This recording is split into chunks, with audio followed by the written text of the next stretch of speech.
Hola, buenas tardes, maestra. Mi equipo está conformado por Vanessa Estefanía López Oropesa, Zaira Ivette Palomino Vidal y su servidora Candida Beatriz Osorio Rodas. Y vamos a hablar sobre el convenio de Viena, explicando algunos artículos de esta. Buenas tardes, yo soy Saribet Palomino Vidal y yo voy a hablar del capítulo 4, la transmisión del riesgo, en el artículo 66, 67, 68, 69 y 70. Y bueno, en este capítulo, hablando del artículo 66, nos habla de cuando la pérdida o el deterioro de alguna mercancía que venga después, ya que la transmisión del riesgo se pasó al comprador, este no se libera de su obligación de pagar el precio de la mercadería que fue dañada, a menos de que se deba a un acto omiso que se estipule en el contrato por parte del vendedor. En el artículo 67 nos habla del contrato de compraventa cuando este esté incluido el transporte de la mercancía. El vendedor no está obligado a entregarla en un lugar determinado, sino que el riesgo se transmite al comprador cuando la mercancía se pone en el primer lugar, se entrega al porteador. Y cuando el vendedor está obligado a poner la mercadería en poder del porteador en un lugar determinado, el riesgo no se transmite al comprador hasta que la mercadería se pone en manos del porteador en el lugar establecido. También en el artículo 68 nos habla del riesgo de cuando la mercadería está vendida en tránsito, se transmite al comprador desde el momento en el que es celebrado el contrato. También cuando resulta en algunas ocasiones el riesgo es asumido al comprador desde el momento en el que la mercadería se ponga en el poder del porteador. Cuando el contrato de compraventa, el vendedor tiene o debería de tener el conocimiento de la mercadería, de que si sufrió algún daño, si se dañó. O sea, cuando el vendedor tiene conocimiento de que algo le pasó a la mercadería, el riesgo de la pérdida o del deterioro, perdón, va por parte del vendedor. Y bueno, en el artículo 69 nos habla de cuando no son comprendidos en el artículo pasado, en el 67 y 68, el riesgo se transmite al comprador cuando se hace cargo de la mercadería. Y si no lo hace en el tiempo que está establecido, desde ese momento la mercadería se pone en disposición en incumplimiento en el contrato y se rehúsa su recepción de esa mercadería. También cuando el comprador está obligado a hacerse cargo de las mercaderías en un lugar distinto al que se estableció en el contrato por parte del vendedor, ahí el riesgo se transmite a la hora de la entrega y el comprador tiene el conocimiento de que la mercadería está en disposición en cierto lugar que se estableció. Y por último, en el capítulo 70, cuando el vendedor esté incumpliendo, perdón, lo que dice el contrato acerca del artículo 66, 67, 68 y 69, no afecta los derechos acerca del comprador, lo que el comprador dispuso, como un conocimiento a que éste se incumplió a la entrega de la mercadería. Capítulo, capítulo 5. La disposición común de las obligaciones del vendedor y comprador. En la sección 1 estamos hablando del incumplimiento previsible de los contratos con entregas sucesivas. El artículo 71 es el incumplimiento previsible. Esto pues establece el derecho del vendedor a impedir la entrega dentro de las mercancías del mismo, o sea, el comprador, aunque éstas se encuentran en tránsito territorio. En el artículo 72, pues está destinado más que nada a resolver el contrato, ya sea pues si antes de la fecha del incumplimiento de una de las partes del incumplimiento esencial del contrato o simple y sencillamente pues esta se da como declarado o se declara más bien resuelto.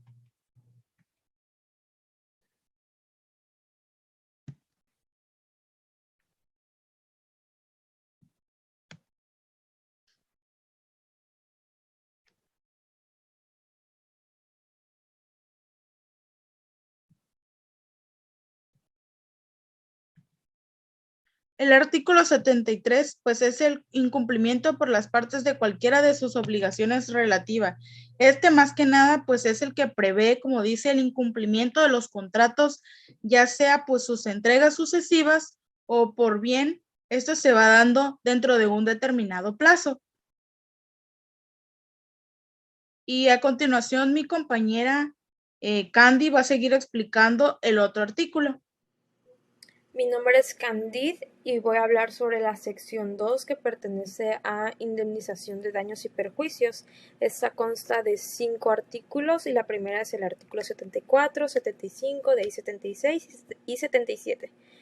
Okay, en cuanto al artículo 74, esta nos habla de la indemnización de daños y perjuicios en cuanto al incumplimiento del contrato en el que esté haya incurrido una de las partes, que comprenderá el valor de la pérdida sufrida, y el de la ganancia dejada de obtener por la otra parte como consecuencia del incumplimiento. Sin embargo, esta indemnización no podrá exceder la pérdida que la parte haya incurrido en el incumplimiento, que hubiera previsto o debería haber previsto en el momento de la celebración de dicho contrato, tomando en consideración los hechos de que tuvo o debió haber tenido conocimiento en ese momento, como consecuencia posible del incumplimiento del contrato. En cuanto al artículo 75, trata de que si este contrato se resuelve y dentro de un plazo razonable después de la resolución, el comprador va a proceder a una compra de reemplazo y en el caso del vendedor a una venta de reemplazo. Y la parte que exija la indemnización podrá obtener la diferencia entre el precio del contrato y el precio estipulado en la operación del reemplazo, así como cualquier otro daño y perjuicio exigible de acuerdo al artículo 74. En cuanto al artículo 76, consta de dos partes y la primera nos menciona que si el contrato se resuelve y existe un precio corriente dentro de las mercaderías, la parte que exija la indemnización va a poder obtenerla si no ha procedido a una compra de reemplazo o a una venta de reemplazo conforme al artículo 75, y la diferencia entre el precio señalado en el contrato y el precio corriente en el momento de la resolución, así como cualquier otro daño y perjuicio exigible conforme al artículo 74. Sin embargo, si la parte que exija la indemnización ha resuelto el contrato después de haberse hecho cargo de las mercaderías, se va a aplicar el precio corriente en el momento que se haya hecho cargo de ellas en vez del precio corriente en el momento de dicha resolución. Y ya la parte 2 nos explica que el precio corriente es el del lugar en el que debería haberse efectuado la entrega de la mercancía, de las mercaderías, o si no hubiera un precio corriente de ese lugar, el precio en otra plaza que pueda razonablemente sustituir dicho lugar, habida cuenta de las diferencias del costo de transporte de las mercaderías. Y el último artículo de la sección 2, siendo el artículo 77, habla de que la parte que invoque el incumplimiento del contrato deberá adoptar las medidas que sean razonables atendiendo estas circunstancias para poder reducir la pérdida, incluso el lucro cesante resultante de dicho incumplimiento. Y si no se adoptan tales medidas, la otra parte va a poder pedir que se reduzca la indemnización de los daños y perjuicios en la cuantía en que debe hacerse reducida la pérdida. Okay. En la sección 3 solamente engloba lo que es el artículo 78 y esta es la sección de intereses. En esta nos habla de que si una parte no paga el precio o cualquier otra suma adelantada, la otra parte tendrá derecho a percibir los intereses correspondientes, sin perjuicio de toda acción de indemnización o perjuicios exigibles de acuerdo al artículo 74. En cuanto a la sección 4, que pertenece a exoneración, consta de dos artículos, que es el 79 y el 80. El 79 está dividido, consta de 4 partes, y la primera nos dice que una parte no va a ser responsable de la falta de cumplimiento de cualquiera de las obligaciones si prueba que esa falta de cumplimiento se debe a un impedimento que no estuvo en sus manos, o sea, ajeno a su voluntad, y si no cabía razonablemente esperar que tuviese en cuenta el impedimento en el momento de la celebración del contrato, que lo evitasen superarse o que evitase o superase sus consecuencias. En cuanto a la segunda parte, nos menciona que si la falta del cumplimiento de una de las partes se debe a la falta de cumplimiento de una tercera parte al que haya encargado la ejecución total o parcial del contrato, esa parte solo va a quedar exonerada de dicha responsabilidad. En cuanto a la tercera parte, nos habla de que la exoneración prevista en este artículo va a surtir efecto mientras dure el impedimento. La cuarta parte nos menciona que la parte que no haya cumplido sus obligaciones debe comunicar a otra parte el impedimento y sus efectos sobre su capacidad para cumplirlas. Ya si en dado caso la otra parte no recibiera la comunicación dentro de un plazo obviamente razonable, después de que la parte no haya cumplido, debería haber tenido conocimiento del impedimento.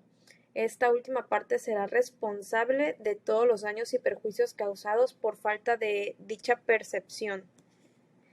En cuanto a la última parte de este artículo 78, que es la parte 5, nos menciona que nada de lo dispuesto en este artículo va a impedir a una u otra de las partes de ejercer cualquier derecho distinto del derecho a exigir la indemnización de los daños y perjuicios conforme a esta presente convención.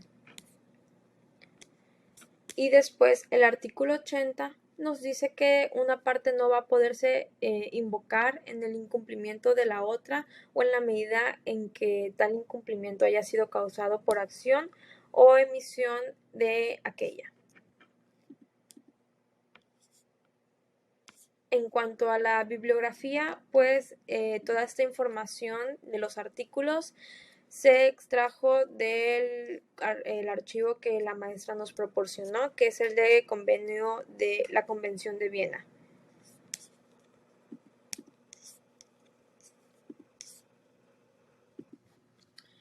Y bueno, como conclusión, esta Convención de Viena entró en vigor a principios de 1980, para ser exactos, el 27 de enero de dicho año. Sin embargo, fue suscrita en el 23 de mayo de 1969. Este es un acuerdo con carácter internacional en relación con el mercado de compraventa de mercadería y se trata de un pacto enmarcado dentro del derecho internacional que regula los contratos del tráfico mercantil en el conjunto de todo el planeta. Y su objetivo fue y sigue siendo codificar el derecho internacional público. Gracias.